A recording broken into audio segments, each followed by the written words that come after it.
मजदूहू ने देखें, ये कुरान की किरात के कोई कहेंगे यानी सब आशरा के कारी हैं, कुरान 7 हरूफों पर लहजों में नाजिल किया गया।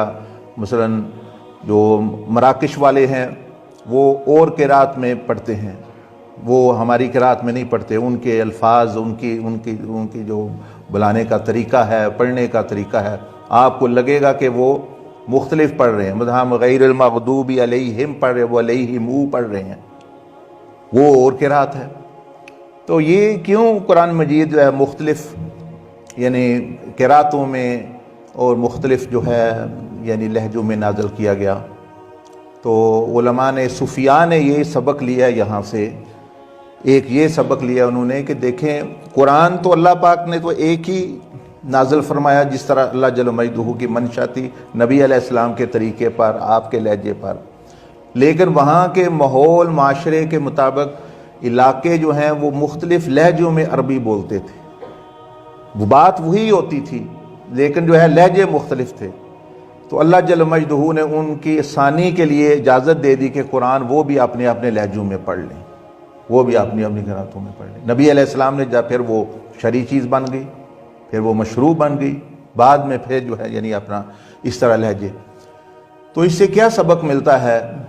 एक सबक तो यह मिलता है कि जिस तरह वो फरमा रहे थे कि दाई का काम है लोगों के लिए बात को आसान बनाए। अल्लाह जल्ल मजदूहू ने अपने कुरान को मुख्तलिफ क़िरातों और लहजों में तब्दील कर दिया, इजाज़त दे दी पढ़ने की, ताकि लोगों के लिए आसानी पैदा हो जाए। आप इस नुक्ते नज़र से सोचें ना कि भाई लोगों की आसानी के लिए कुरान की मुख्तलिफ क़िरातें आ गई, मुख्तलिफ जो है वो इजाज़त दी गई। वरना तो वही जो नबी अलैहिस्सलाम जिस लहजे वही स्टैंडर्ड तो वही है, उसी पे फिर सारा चला। लेकिन जो है अल्लाह जल्ल मजदूहू ने इजाज़त दे दी, नबी अलैहिस्सलाम ने फिर इजाज़त दी कि हाँ ये इस लहजे में भी पढ़ा जा सकता है। क्यों भाई? इनको लोगों को मुश्किल ना हो। तो हमें क्या फिर अब सबक नहीं मिलता कि हम लोगों के लिए दीन को आसान बना के पेश करें, तो सख्ती ना उसमें करें, उसमें बहुत ज़्यादा जो है हिकमत से काम लें, दानाई से काम लें।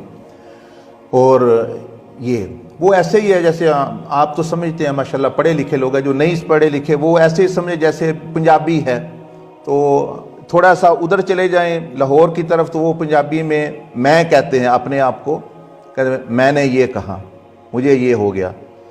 तो इधर चले जाएं मीरपुर की तरफ तो वो मी कहते हैं, मी की है होया।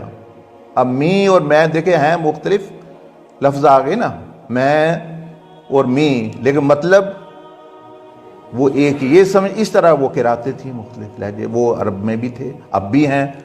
अब मोरक्को की अरबी और है, शाम वालों की और है, मिस्र वालों की और है, वहाँ वाली बहरैन वालों की और है। वो एक दूसरे की नहीं समझते, बात इतना फ़र्क है लहजों में। यानी शाम वाला इशराक वाले की नहीं समझेगा। हम एक दफ़ा गए वहाँ ज़ियारतों के लिए, मैं गया तो वहाँ वो जो शाम वाले जो अरबी बोलते थे वो इराक वालों अरबी वालों को समझ कोई नहीं आती, तो उन्होंने भी मुतरजम रखा था अरबी से अरबी तर्जमा करने के लिए। यानी इतना फ़र्क हो गया। बहरहाल ये तो मैंने वैसे चंद बातें कर दी, तो यानी दीन के हवाले से, क़िराअत के हवाले से, कि जब बंदा हर मामले में ये नबी अलैहिस्सलाम को वसीला सामने उनका रखे तो वो काम भी आसान हो जाएगा और उसमें चाशनी और मोहब्बत भी पैदा हो जाएगी। लेकिन हम नहीं, अनारों की हद तक हमने रखा हुआ है, हलवे की हद तक रखा हुआ है, और दूसरी चीज़ों से वो आप अलैहिस्सलाम का ख्याल, वो हजूरी वो नहीं है, इसलिए फिर वहाँ वो चाशनी भी नहीं। मसलन मैं तजवीद ही बात, अगर आप उस्ताद शागिर्दों के जहन में ये बात डाल दे कि हम ये मेहनत ऐसे नहीं फजूल कर रहे कि भाई जो है किरात पढ़ रहे हैं और इतनी मश्क कर रहे हैं, भाई हमारी ये मेहनत नबी अलैहिस्सलाम से मुशाबहत, आप अलैहिस्सलाम के कुर्ब के लिए, उनके लहजे को सीखने के लिए है। तो जो आप ये कलकले के साथ पढ़ रहे हैं, मखरज सही निकाल रहे हैं, खा और हाँ में फ़र्क कर रहे हैं, ये सारा इसलिए कि जब आपका सही हो जाएगा तो आप कुरान पढ़ना आप अलैहिस्सलाम के करीब हो जाएगा। तो आप उस अल्लाह पाक भी वही पसंद करता है, तो इसलिए जो है